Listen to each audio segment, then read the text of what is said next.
The very paper we hold, the stories we tell, were once a light gold in medieval times, a treasure of knowledge. But I want to talk about other commodities, the dark sugars of history, the intoxicating tobacco leaves, the things we trade, the paths we cross, and how everything we thought we knew about the world might turn out to be completely wrong. It takes a single night, a clear sky, and the fragile lines of communication that bind us to shatter that certainty. 3,000 feet can be a vast distance, or it can be nothing at all. We're not getting any second chances, not getting any options when the system fails. We are in an emergency, hurtling toward each other in the dark, trusting voices in our ears, and sometimes, that trust is fatally misplaced. July 2002, over Germany, in the middle of the night. A question hangs in the air, silent and desperate: where is it? A Russian plane is taking children on holiday to Spain, a joyful charter soaring through the blackness. But in the cockpit, the pilots can't believe what they see heading towards them, a silent shadow on a collision course written in the stars. It's among the most poignant air disasters of recent times, a heartbreak etched against the European sky. How could two planes collide over one of the most closely regulated areas in the world? Was it a problem with Charlie, with communication? Was it faulty technology or simple, devastating human error? The answer, as it always does, lies in a chain of events, a series of small decisions that built a tower of catastrophe.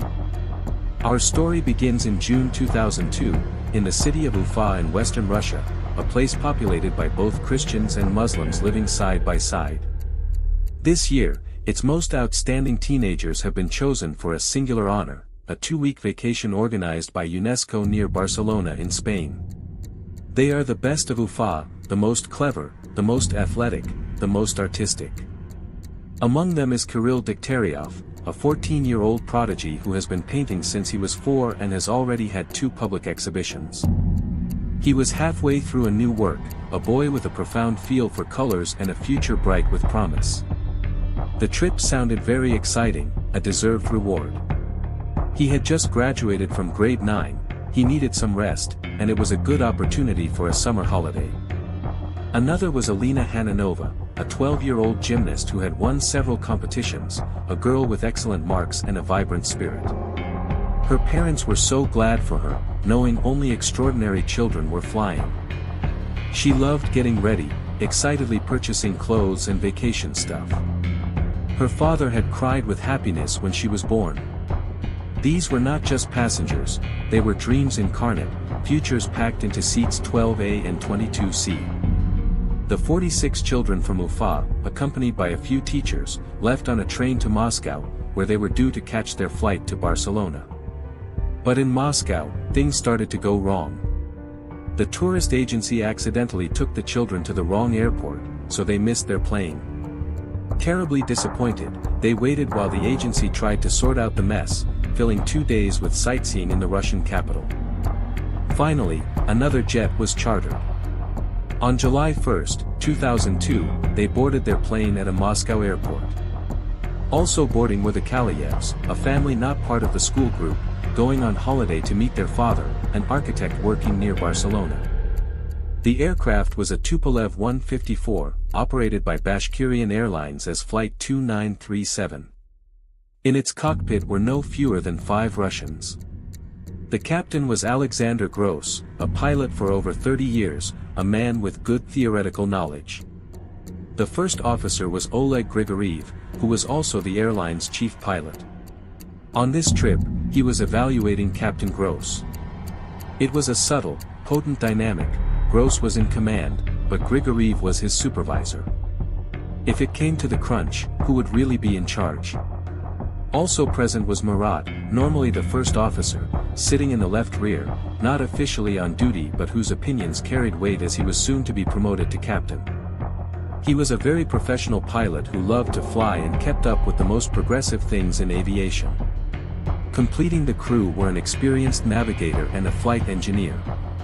Just before 11 that evening, the plane left Moscow, carrying its precious cargo of potential. Like most modern aircraft, it carried a last line of defense, collision avoidance equipment called TCAS, the Traffic Collision Avoidance System.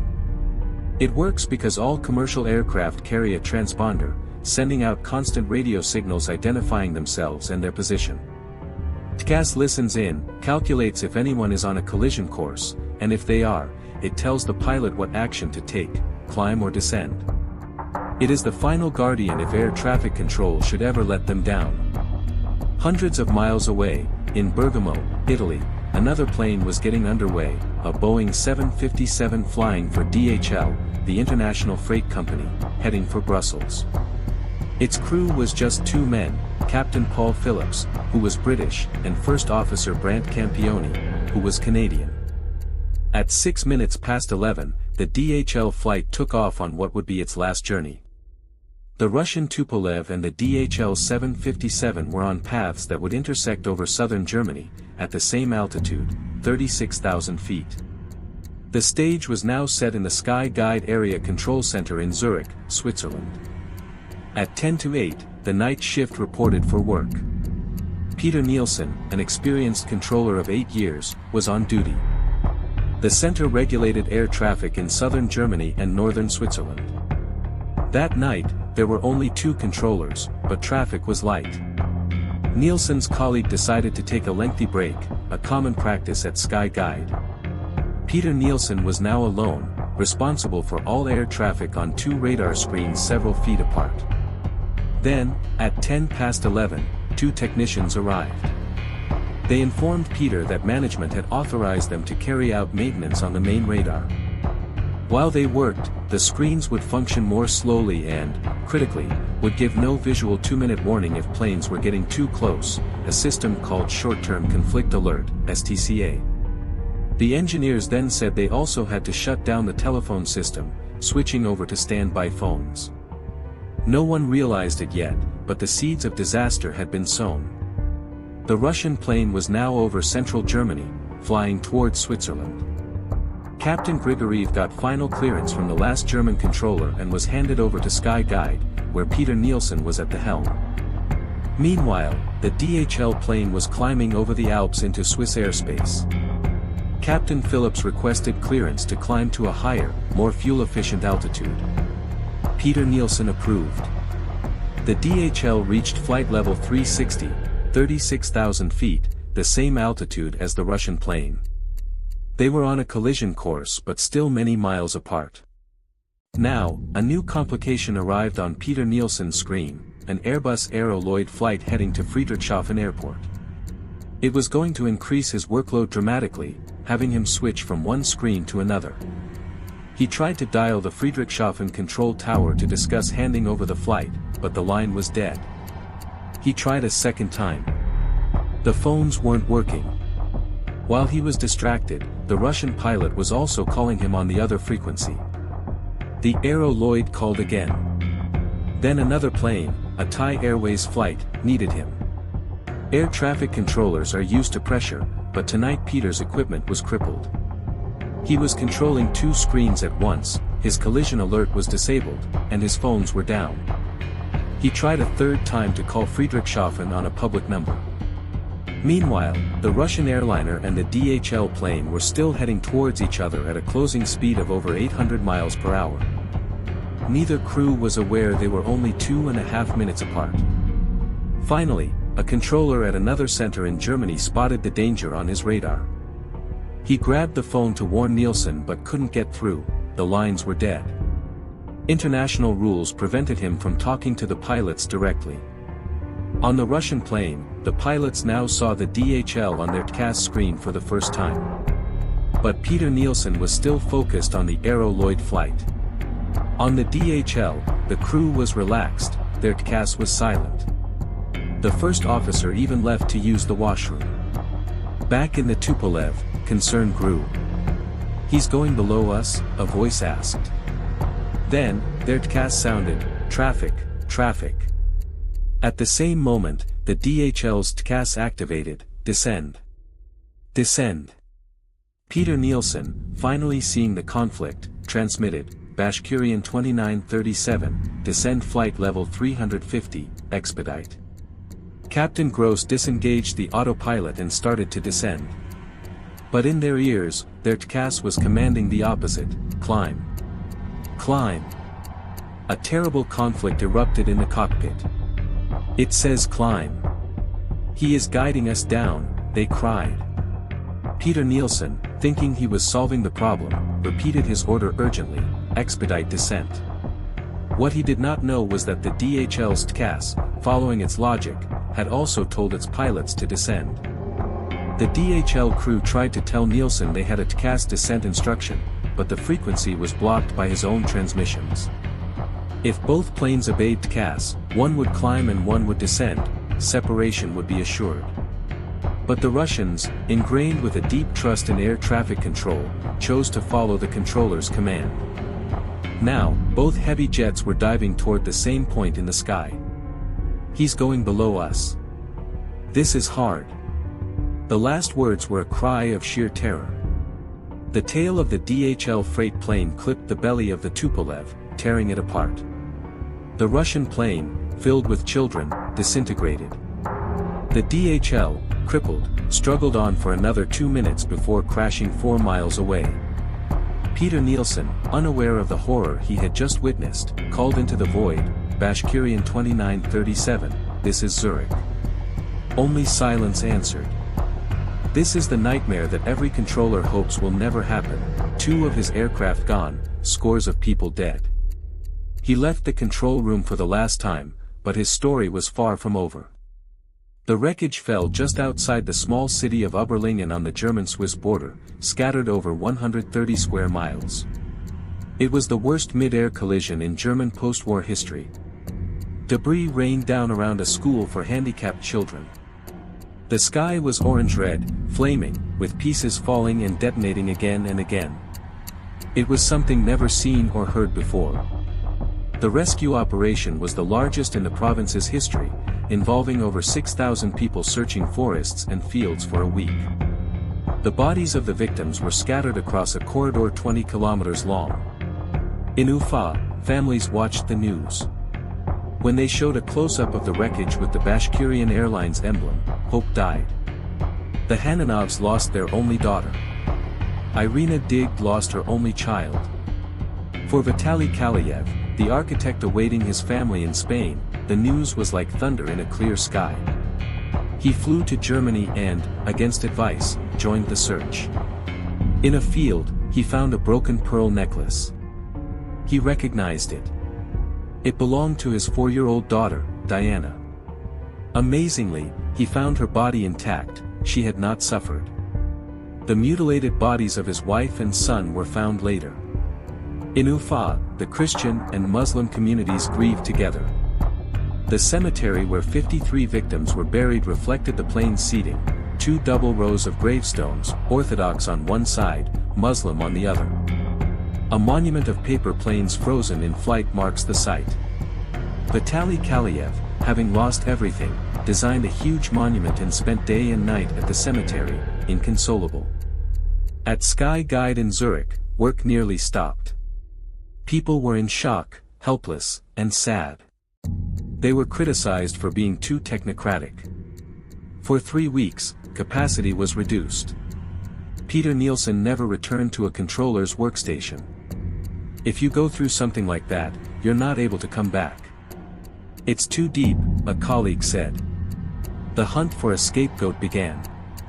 Some blamed the Russian pilots for ignoring TCAS. But Russian pilots were well trained, though their mentality, shaped by Soviet tradition, emphasized obeying authority, the controller. The media spotlight turned on Peter Nielsen.